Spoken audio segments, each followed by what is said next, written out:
Hello, hi. This week we have Purim beginning tomorrow night and then Friday morning with a big celebration at Temple Bethel. We will have a family Megillah reading about 5 p.m. tomorrow afternoon, Thursday, and then at 6:30, a full Megillah reading with many participants. And it's fantastic that you're picking up your Megillah to go, your Mishloach Manot, take it at home, and then participate from afar.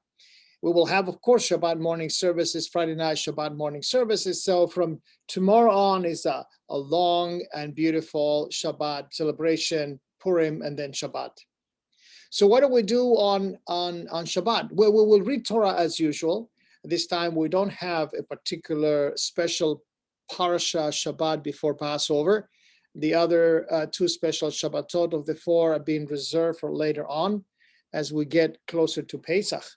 But one thing has to be very clear from the get-go. Once we hit Purim, it's only a month before Passover. And we would like to invite you to the different sessions we're going to have on a Monday afternoon, evening actually at 7 p.m.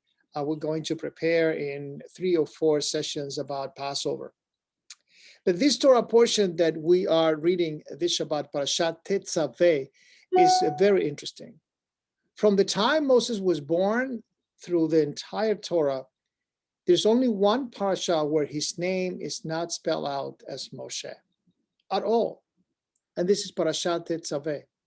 We have a lot of instructions about the sanctuary, the tabernacle. We have instructions about the way the priests are going to be dressed, what kind of garments they're going to wear. We have instructions about the light that will be burning continually.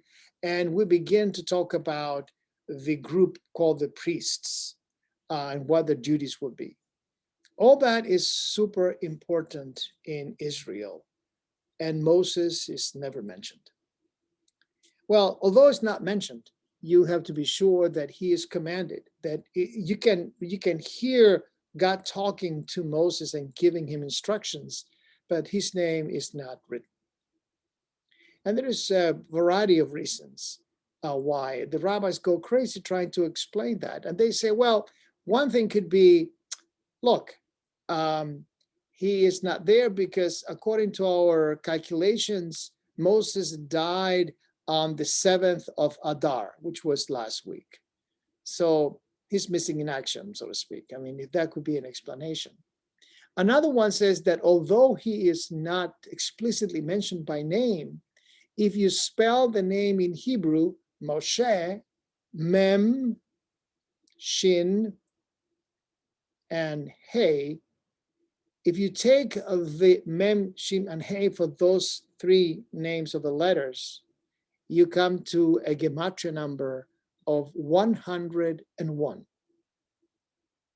And that gematria, or 101, is equal to the number of verses that Parashat Tetzave has. So Moshe, in its hidden form, not Mem, Shin, Hey, but rather Mem Sofit, Yud, Shin, and Aleph, will spell Mem, Shin, Hey.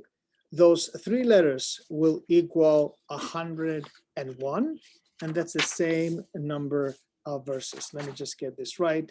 Yes, is Mem, which is 40, Yud, which is 10, then Nun, which is 50, and then Aleph, which is 1.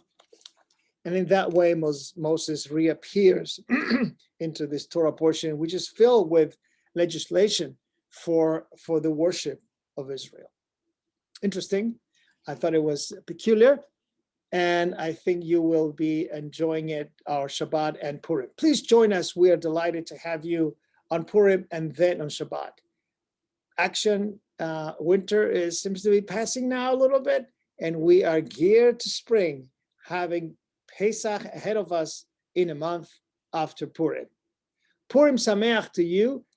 Get dressed for Purim in a costume.